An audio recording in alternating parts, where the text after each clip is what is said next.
कभी सोचा है कि एक छोटा सा बर्फ का गोला पहाड़ से लुढ़कते लुढ़कते कैसे एक भयानक बर्फीला तूफान बन जाता है? या फिर कैसे हमारी छोटी छोटी बचतें वक्त के साथ एक बहुत बड़ी दौलत में बदल सकती हैं? इन सब के पीछे असल में एक ही जबरदस्त ताकत काम कर रही है, कंपाउंडिंग की शक्ति। आज हम इसी कमाल के सिद्धांत को समझने वाले हैं जो चुपचाप हमारी दुनिया को बदल रहा है। अब ये सवाल सुनने में थोड़ा अजीब लग सकता है ना? कि भाई एक तरफ जंगल बढ़ रहे हैं, दूसरी तरफ किसी चीज की कीमत घट रही है और तीसरी तरफ बैंक का लोन।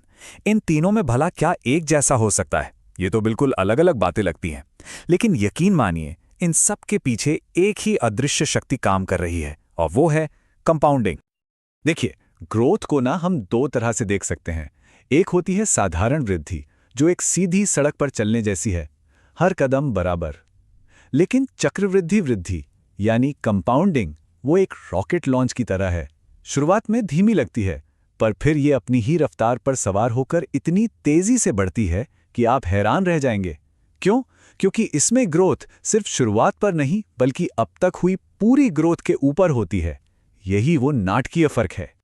तो चलिए एक नजर डालते हैं कि आज हम क्या क्या जानने वाले हैं। सबसे पहले हम इस ताकत के पीछे के फॉर्मूले को समझेंगे। फिर कुछ दिलचस्प केस स्टडीज देखेंगे कि ये असल दुनिया में कैसे काम करता है, चाहे चीजें बढ़ रही हों या घट रही हों। और आखिर में हम कुछ सबसे जरूरी बातों को दोहराएंगे। तो चलिए अब इस रहस्य के पीछे की साइंस को समझते हैं। लेकिन घबराने की जरूरत नहीं है। ये सिर्फ एक मैथ्स का फॉर्मूला नहीं है। ये एक ऐसा पावरफुल लेंस है जिससे हम भविष्य को देख सकते हैं और समझ सकते हैं कि कैसे छोटी शुरुआतें बड़े से बड़े नतीजों में बदल जाती हैं। ये रहा वो फॉर्मूला जो सब कुछ कंट्रोल करता है। A बराबर है P गुणा 1 + R बटा 100 की पावर N। देखने में बहुत सिंपल लग सकता है, लेकिन सच तो ये है कि ग्रोथ, गिरावट और दौलत बनाने के सारे राज इसी एक चाबी से खुलते हैं। चलिए अब इस फॉर्मूले के किरदारों से मिलते हैं। P है हमारा हीरो, यानी वो शुरुआती रकम जिससे कहानी शुरू होती है। R है वो जादुई रेट जिससे सब कुछ बदलता है। N है समय का पहिया, यानी कितने साल या महीने। और A है हमारा फाइनल रिजल्ट, यानी कहानी का अंत। बस इन चार चीजों से हम किसी भी कंपाउंडिंग कहानी का नतीजा जान सकते हैं। बहुत हुई थ्योरी, अब इसे एक्शन में देखते हैं। आइए असल जिंदगी के कुछ उदाहरण देखें जहां कंपाउंडिंग अपनी पॉजिटिव पावर दिखाती है। जरा इस सिचुएशन को इमेजिन कीजिए। एक बहुत बड़ा कंस्ट्रक्शन प्रोजेक्ट चल रहा है। काम शुरू हुआ 320 मजदूरों के साथ और हर साल 25% ज्यादा लोगों को काम पे रखा गया। तो 2 साल बाद वहां कितने लोग काम कर रहे होंगे? चलिए अब इस कहानी के सारे हिस्सों को अपने फॉर्मूले में फिट करते हैं। हमारी शुरुआती संख्या यानी P है 320, ग्रोथ रेट यानी R है 25%, और ये सब हो रहा है 2 साल तक। तो हमारा N हुआ 2। तो हमारा फाइनल रिजल्ट क्या निकला? 500 कर्मचारी। यहां ध्यान देने वाली बात यह है कि यह सिर्फ 320 का 2 बार 25% नहीं है, बल्कि दूसरे साल की जो ग्रोथ हुई वो पहले साल की बढ़ी हुई संख्या पर हुई है। यही तो कंपाउंडिंग का असली जादू है। चलिए अब एक और बड़ा उदाहरण लेते हैं। सोचिए एक जंगल है जिसमें 40,000 पेड़ हैं और हर साल 5% पेड़ बढ़ाने का टारगेट है। 3 साल बाद उस जंगल का क्या होगा? एक बार फिर हम अपने फॉर्मूले का इस्तेमाल करेंगे। शुरुआती P है 40,000 पेड़, ग्रोथ रेट R है 5% और समय N है 3 साल।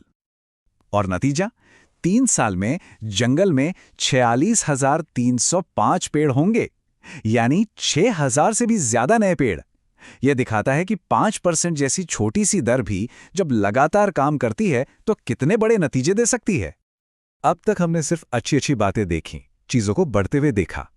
लेकिन एक मिनट, क्या होगा अगर यही सिद्धांत उल्टी दिशा में काम करने लगे?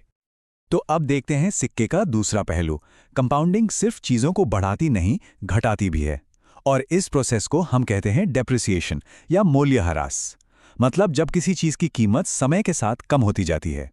सोचिए किसी ने एक महंगी मशीन खरीदी, हर साल उसकी कीमत 10% घट जाती है, तो 2 साल बाद उस मशीन की असल कीमत क्या रह जाएगी? यहां पर एक छोटा लेकिन बहुत जरूरी बदलाव है। क्योंकि कीमत घट रही है तो हमारी दर R अब एक नेगेटिव नंबर होगी, -10%। यही है गिरावट को कैलकुलेट करने का राज। हमारा P है 2,50,000 रुपए और N है 2 साल। और नतीजा? 2 साल बाद उस मशीन की कीमत सिर्फ 2,02,500 रुपये रह जाएगी। कंपाउंडिंग ने देखते ही देखते उसकी कीमत लगभग 50,000 रुपये कम कर दी। चलिए, अब इस सिद्धांत को उस जगह पर लाते हैं जहां हम में से ज्यादातर लोग इसका सीधा सामना करते हैं, यानी हमारा अपना पैसा। ये एक ऐसा उदाहरण है जिससे हम सब कहीं ना कहीं जुड़ सकते हैं। मान लीजिए किसी ने 12,500 रुपए का लोन लिया, जिस पर 12% का सालाना ब्याज लगता है। 3 साल बाद उसे असल में कितने पैसे वापस करने होंगे? फॉर्मूला वही का वही रहेगा। P है लोन की रकम 12,500 रुपये, ब्याज की दर R है 12% और समय N है 3 साल। ये बिल्कुल हमारे पहले वाले उदाहरणों जैसा है, बस इस बार ये हमारी जेब से जुड़ा है। 3 साल के बाद चुकाने वाली कुल रकम होगी 17,561 रुपये 60 पैसे। ये असल लोन से 5,000 रुपये से भी ज्यादा है। ये एक बहुत बड़ा सबक है कि कैसे चक्रवृद्धि ब्याज कर्ज को बहुत तेजी से बढ़ा सकता है। तो आज हमने क्या सीखा?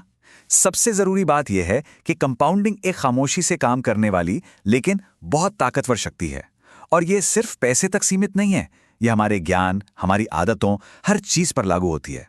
ये या तो हमारे लिए काम कर सकती है या हमारे खिलाफ।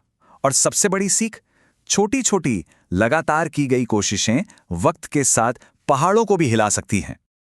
तो मैं बस इसी सवाल के साथ आज की बात खत्म करना चाहूंगा। अपनी बचत के बारे में सोचिए, अपने स्किल्स के बारे में, अपनी आदतों के बारे में। अपनी जिंदगी में इस वक्त कंपाउंडिंग की ये शक्ति सबसे ज्यादा कहां काम कर रही है, आपके फायदे में या आपके नुकसान में?